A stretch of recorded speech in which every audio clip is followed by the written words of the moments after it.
जदी तो हर भाई छोरी गाड़ी दे तो फेर से गाड़ी दे तो फेर से के गाड़ी दे तो फेर से जदी तो हर भाई छोरी गाड़ी दे तो फेर से तो मारबुआ की सरवा के पटने में घेर के मारबुआ की सरवा के पटने में घेर के मारबुआ की सरवा के पटने में घेर के मारबुआ की सरवा के पटने में घेर के कह दी है ओकरा के भीड़ तौ न शेर से भीड़तौ न शेर से के भीड़तौ न शेर से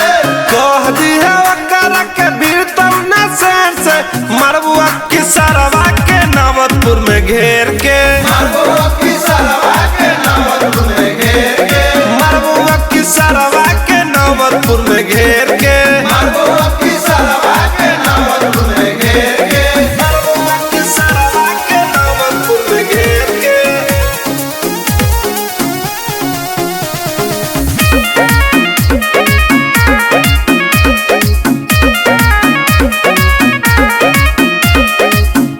ढेरे उड़ा भाई बातोर छौरी दो सारे के बाल पर जाके कह दी है उठ जाई तऊ उ तो हमारे कहाल पर ढेरे उड़ा भाई बातोर छौरी दो सारे के बाल पर जाके कह दी है उठ जाई तऊ उ तो हमारे कहाल पर इहे समझाई नहीं भिड़तौ दिलेर से भीड़तौ न दिलेर से के भीड़तौ न दिलेर से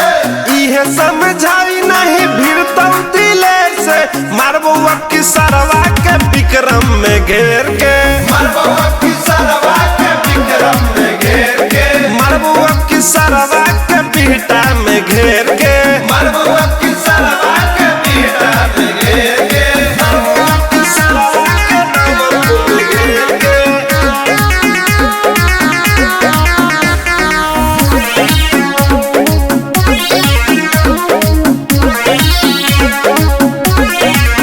काके फोन देबा हो धमकी मिल बोला हऊ अकेल में कुंजन गाने से रीत जनताऊ ताऊ फंस जाई ताऊ झमेल में फंस जाई ताऊ झमेल में काके फोन देबा हो धमकी मिल बोला हऊ अकेल में कुंजन गाने से रीत जनताऊ